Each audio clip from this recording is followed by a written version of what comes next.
We've learned that Thomson discovered the electron in 1897 by using the cathode ray tube. Specifically, he discovered that they were negatively charged particles by virtue of the fact that they were deflected in a certain direction in a magnetic field. He learned that they were subatomic by the charge-to-mass ratio. Big Q over m, small m, they got to be subatomic particles. But he never did figure out what the charge of the electron was. So now enter Robert Millikan. He performs an experiment that we call the oil drop experiment. The goal of the oil drop experiment is to find not the charge-to-mass ratio of the electron or even to discover the electron, but rather to find the charge of the electron. The experiment consists of something like this. We've got a power supply with a positive terminal and a negative terminal. It doesn't really matter which way this goes. If we change the orientation of the power supply, it would simply change the charge of the plates. But that's not a big deal. Okay, it's not really a big deal at all. The way that I have it set up, which one's going to be the positive plate, bottom or top? The top one, because this is the positive terminal of the battery, this is the negative terminal of the battery. That makes the top plate positive, the bottom plate negative. Again, it doesn't really matter, because the analysis that we're going to do ends up being the same either way. Now, in this oil drop experiment, we inject these microscopic oil droplets, these tiny little droplets of oil in between these two charged parallel plates. Now, how do we get these tiny little droplets of oil? Well, it's kind of like a perfume dispenser in a sense. Millikan would have called it an atomizer, but it's the same thing as like if you spray perfume or cologne on, you take this liquid and turn it into this fine mist. These particles aren't the size of atoms. They're bigger than atoms, but we say they've been atomized because they've been made really, really small. So he takes this atomizer, sprays this oil into it, and allows these oil droplets to do what they do in between these two charged plates. Some of these oil droplets will be positively charged already. Some of them will be negatively charged already.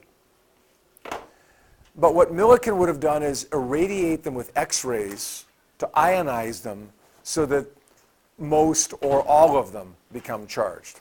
Okay, that's not really important for us to know. Okay, what's important for us to know is that these oil droplets are charged. It's not a huge deal as to where they got the charge from. They're charged, some positive, some negative. Now, what I want to do is look at the forces that act on these positive and negatively charged oil droplets. Let's look at the positive first. What force or forces act on the positive oil drop? Sorry? Okay, what force acts downwards on it? Sorry? Okay, so that would be an electric force? Yep, the electric force would act downward. Good. Which way would the electric force act on this one, by the way, this negative particle? It's going to act upwards, right? The field, the electric field is downward from positive to negative. And if we have a positive particle, the force is with the field. Remember, a positive, the force is with the field. If it's a negative particle, it's going to act against the field. There is another force acting here. What is it? Gravity. Gravity acts downward on both of them. Now, which one's bigger? It depends. It depends. Okay, sometimes gravity might be bigger, sometimes the electric force might be bigger. It depends upon how big the charge is of these particular oil drops. Bottom line is you got both of those forces in both situations. Tell me what's going to happen to the first oil droplet here as a result of those two forces. It's going to what? It's going to move down? Not only is it going to move down, it's going to accelerate down because we have a net force that is downwards. It's going to speed up in the downward direction. And in fact, we know it's going to speed up at a rate greater than 9.81 because it's got 9.81 and an electric acceleration causing it to go down. What's going to happen in the second one? It depends. Depends. If the electric force is bigger, what's going to happen to it? Yep, it's going to accelerate up. If the gravitational force is bigger, what's going to happen to it? It'll accelerate down at a rate less than 9.81 because it's countered by the electric force. If those two forces are equal, what's going to happen to it? It'll either be suspended or it'll move at a constant speed. Depends upon what it's doing. Okay? If it's at rest, it'll stay at rest. If it's moving, it'll keep moving at a constant speed as long as the force is balanced, right? That's what I want to look at first. I want to analyze this oil drop first, and specifically when those two forces balance out. In other words, when the charged particle, the charged oil drop, is suspended or traveling at a constant speed. Let's say, in that situation, Fe equals Fg. Don't get them mixed up with the velocity selection chamber where we say Fe equals Fm. Did it occur to anybody when we were doing the cathode ray tube that we never accounted for gravity? In the velocity selection chamber, we just completely ignored gravity? We did completely ignore gravity. But that's okay there. Can anybody suggest maybe why it was okay to ignore gravity? It's not that it wasn't there. Perfect. Perfect answer. In the velocity selection chamber of the cathode ray tube, we're dealing with individual electrons. And the mass of an electron is so small that the force of gravity was so small in comparison to the electric force, it didn't matter. It was there, but it was so small it didn't matter. Here, because we're not talking about electrons, we're talking about oil droplets, albeit really, really small oil droplets, still oil droplets that have a much more significant mass than an individual electron. So here the force of gravity does matter. Fe equals Fg, Qe equals mg, and typically what we do here is rearrange this to solve for Q. We get mg over E. The weight of the oil droplet, or the force of gravity acting on the oil droplet, divided by the electric field between the two plates. Now, Millikan would have done this experiment and got a value for Q.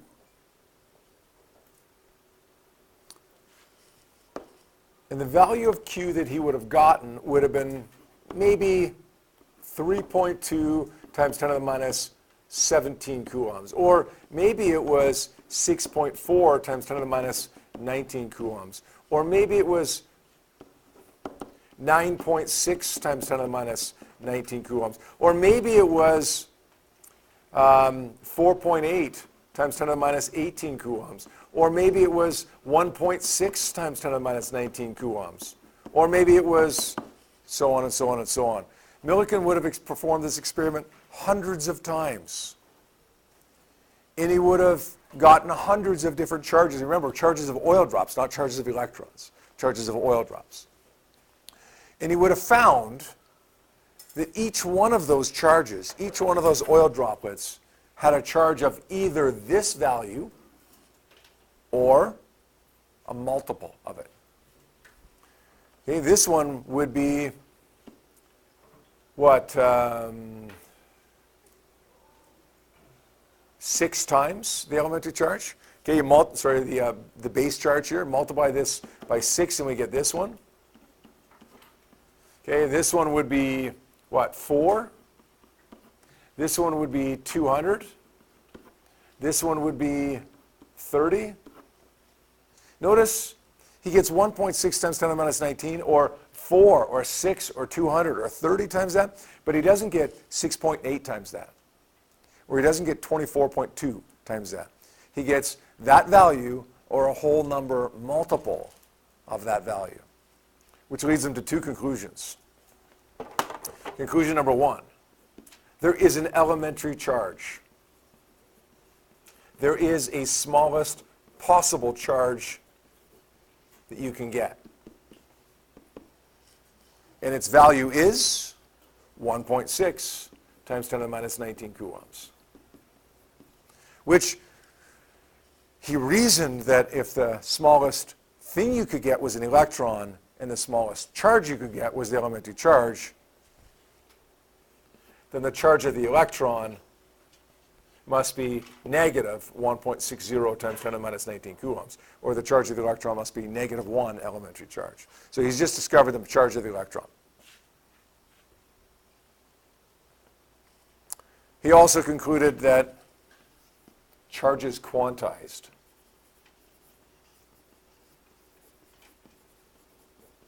What do I mean by that? Money's quantized. In Canada, you can have 5 cents or a multiple of 5 cents, but you can't have anything in between, right? No such thing as 7 cents anymore. Okay, 7 cents is 5. 9 cents is 10. Money is quantized. You can have 5 or a whole number multiple of 5 cents. 20, you can have 20 nickels, gives you $1. You can have 200 nickels, gives you $10. You can have 10 nickels, gives you 50 cents. But you can't have 2.5 nickels. Money is quantized. You can have an elementary coin or a whole number multiple of the elementary coin. Millikan said that charge is quantized. You can have an elementary charge or a multiple of the elementary charge, but not anything in between that. Stairs are quantized. You can have 1 stair. You can be on the 1st step or the 3rd step or the 7th step, but you can't be on the 2.5 step, right? You can have a base number, an elementary number, and a multiple of that. Does that make some sense? Okay, I got one more thing for you here right now then, before I do a problem. Millikan found the elementary charge to be 1.6 times 10 to the minus 19 coulombs. He didn't say anything about the mass here, or at least not yet, right? Who do you think we'd give credit for finding the mass of the electron? Millikan, Thomson. Remember, Millikan, charge of the electron. Thomson charged the mass ratio of the electron. Who should get credit for the mass? Both of them. Why not both of them? Right? You don't have charge the mass, you don't get the mass. You don't have charge, you don't get the mass. So we would say most definitively that Millikan is responsible for the charge of the electron. But we would say that Millikan and Thomson together, even though they didn't work together, were responsible for the mass, finding the mass of the electron, because we really needed both of their conclusions to do that. All right, let's do a question here. 15.3 on page 763, it says an oil drop of this mass is suspended in an electric field. That's a good thing it's suspended, because if it's accelerating, we don't know how to deal with that yet. It's suspended. How many electrons has the oil drop gained or lost? We'll worry about the actual question later. Right now, let's draw a picture of what's going on here. There is an electric field down. We have an oil drop suspended. If it's suspended, what do we know about those two forces that act on it? They're equal and opposite. So gravity has to act down, and the electric force has to act up. So far, so good? Okay, we weren't told what type of particle this was, but you can figure this out quickly. Is it positive or negative particle? Why do you say it's negative, Austin? Because the force is up, but the field is down. The force is against the field. Does that make sense? If the electric field was up and the force was up, then it would be a positive particle. Because remember, I'm positive, the force is with the field. So here we say Fe equals Fg. We say QE equals mg. And we say Q is equal to mg over E. 8.2 times 10 to the minus 15 times 9.81 over the electric field, the magnitude of the electric field, 1 times 10 to the 5. And I think when we do this, if I remember, it worked out to be 8.04 times 10 to the negative 19 coulombs. That's not our final answer, though. How do we get the number of electrons? Divided by the charge of 1 electron, right? So divided by 1.6. And that gives us, I believe it's 5, isn't it? Now, the last part of it, gained or lost. Has this oil droplet gained 5 electrons or lost 5 electrons?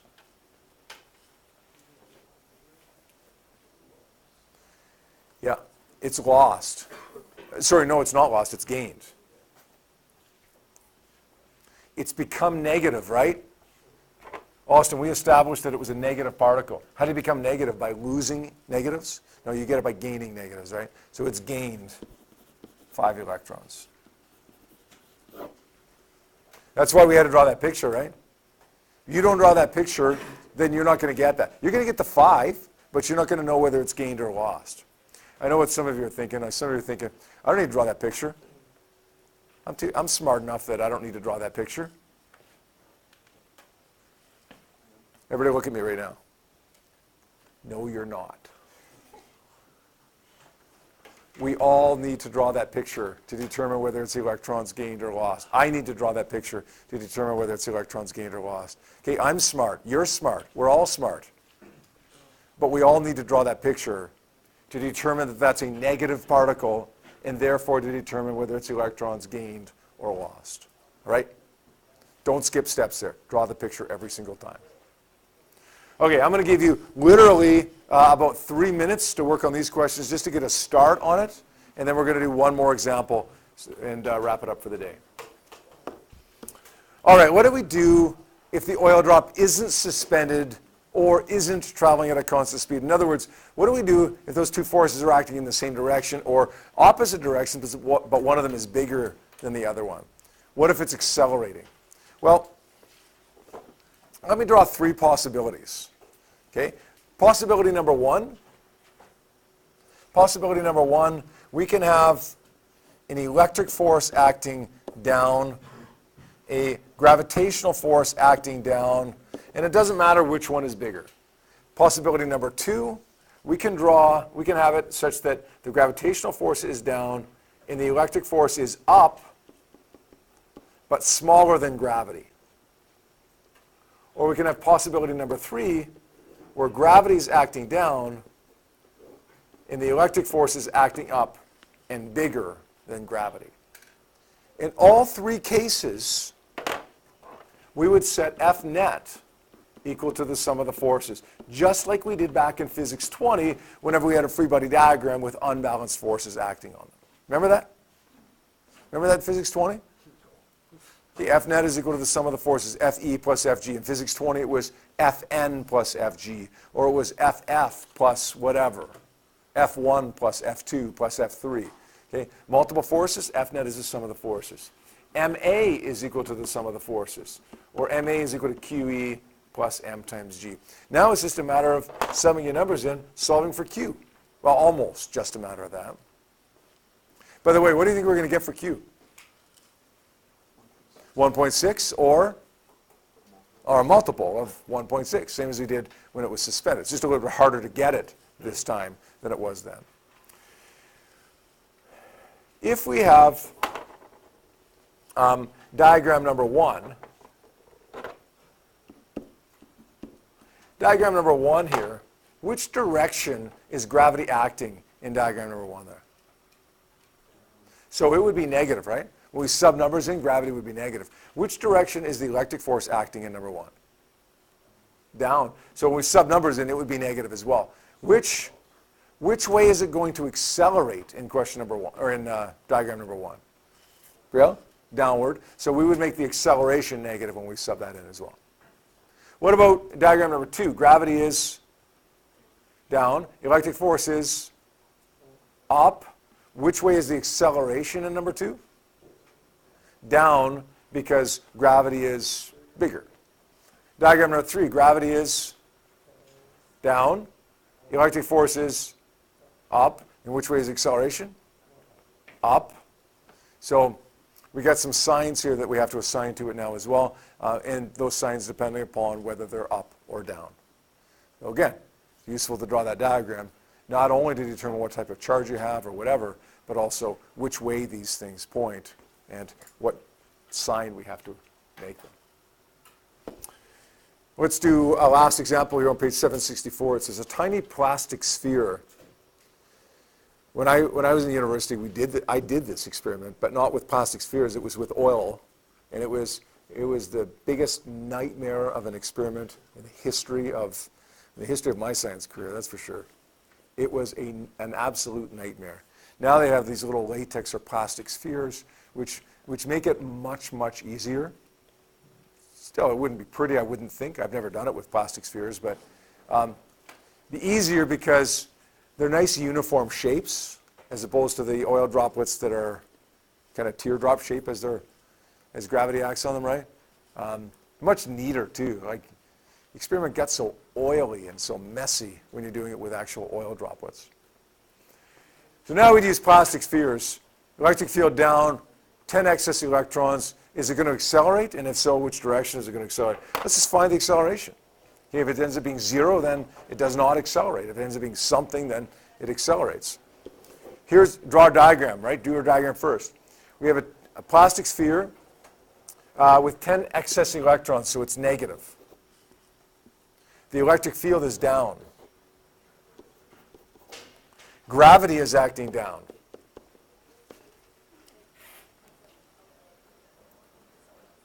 And the electric field is, we don't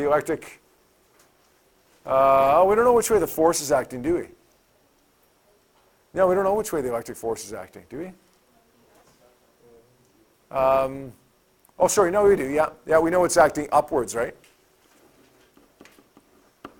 Because it's a negative particle in a downward field. So it has to be opposite to the field. Now, how big is it? We're not sure about that.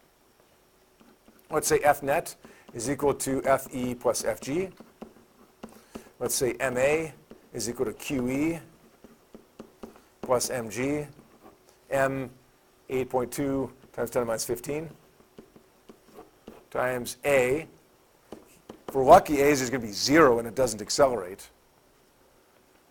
Q is 1.6 times 10 to the minus 18 because it's 10 electrons. Electric field is 1 times 10 to the 5. Times the mass again, or plus the mass, times 9.81. Let's go with signs now. Gravity is down. Electric force is, the only way we know that is from our diagram. And we're solving for the acceleration.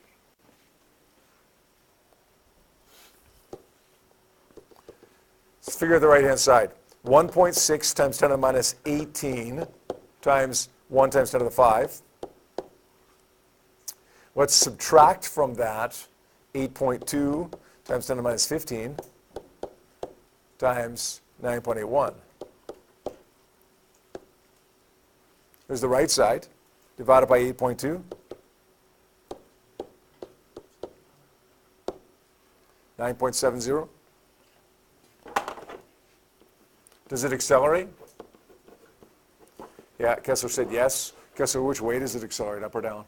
Up. We know that because A is positive. Does that make sense? Okay, for homework, I ask you to finish up the questions that you just worked on. Questions 1 and 2 on 763. In addition, I'd like you to take a look at the 2 questions on 764. But keep in mind as you're doing those, these answers are wrong. I don't remember what they're supposed to be off the top of my head, but I do remember that they're incorrect. Okay? What they've done when they came up with their answer key here is basically forgotten the fact that it's a negative particle. Okay, it's a negative particle here, which means the force is opposite to the field instead of with the field, and that makes a big difference in the grand scheme of things. So be careful of that. If you get those answers, try again, because you're wrong, just like they are.